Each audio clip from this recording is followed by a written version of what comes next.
Kurva.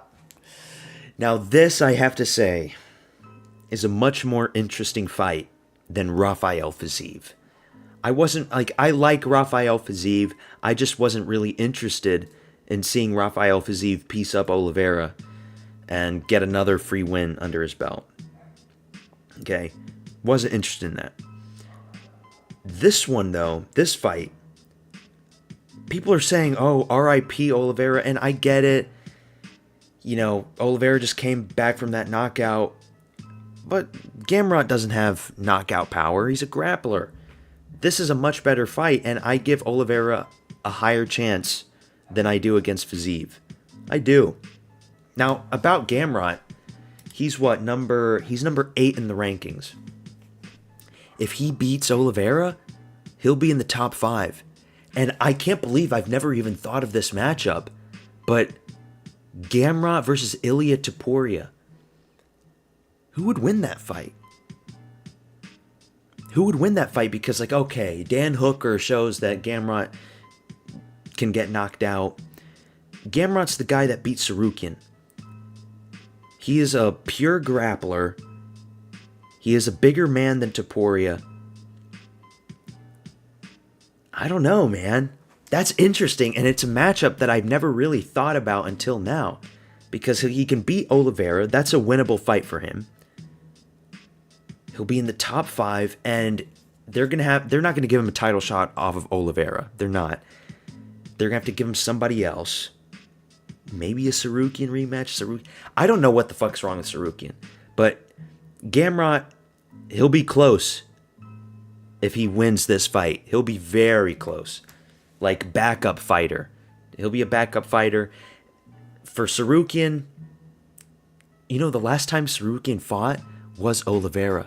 I'm pretty sure. At UFC 300. Yeah, it was UFC 300, April 2024, a year and a half ago. Oh my god. What the fuck is he doing? They need to book the fight with Paddy Pimblett, and they need to do that immediately. That is the fight to make.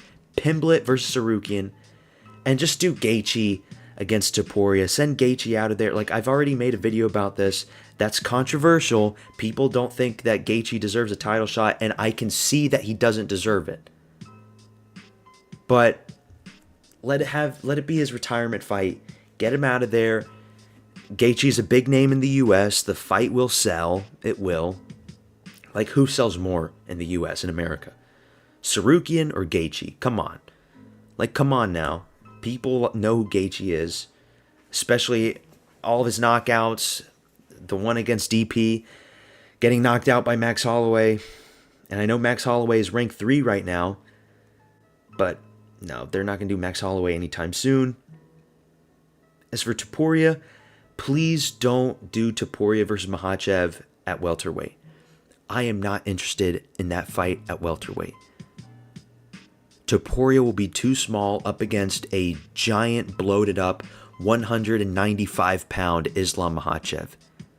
I don't want to see that. He'll be the same size as Matt Serra. Matt Serra at welterweight. Oh, he knocked out GSP. Yeah, anything can happen.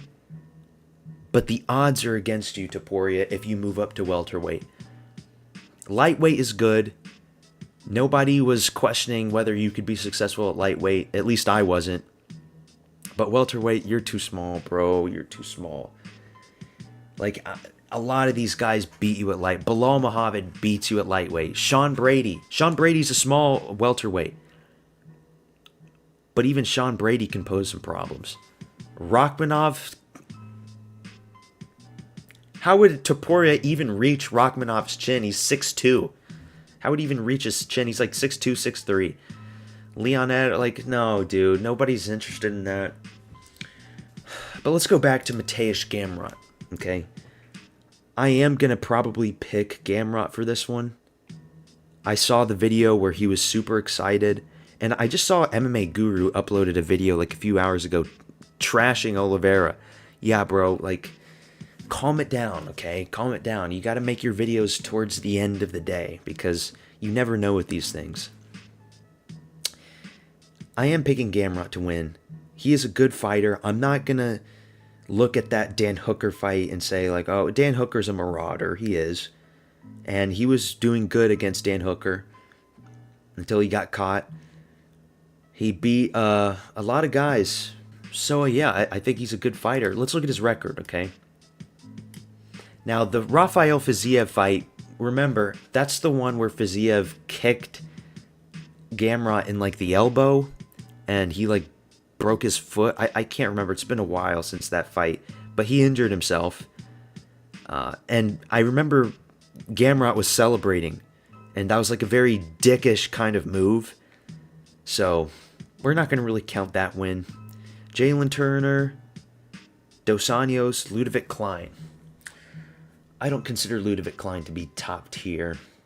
But Sarukian at that point wasn't super big and well known. But that's the best win of his career, Arman Sarukian. And losing to Beneil Dariush, that's not good. But Oliveira, this is a big step up for Gamrot. I think he definitely has the potential to beat Oliveira. He's got to be careful with the submission attempts, though. Oliveira fights on his back. Like, I'm giving this fight 60-40 in favor of Gamrot, because I could also see Gamrot taking down Oliveira being on his back and just puts him in, like, a triangle out of nowhere. That could happen. I'm not going to pretend that that's impossible. It could. I don't think Gamrot has the potential to knock out Oliveira, even though his chin is completely glass at this point. I still don't think that's likely. But yeah, 60-40 in favor of Gamrot. A lot of people on Twitter and on Reddit were saying, oh, easy win for Gamrot. I don't think so. I don't think it's going to be a super easy win. 5-round fight. Oliveira's, this is in Rio, so he's going to be surrounded by his people. Much better matchup than Fiziev. That's all I got for you in this quick update video. Peace out. Subscribe to my channel, you motherfuckers. Subscribe. Let me know in the comments who you think's going to win. Peace out.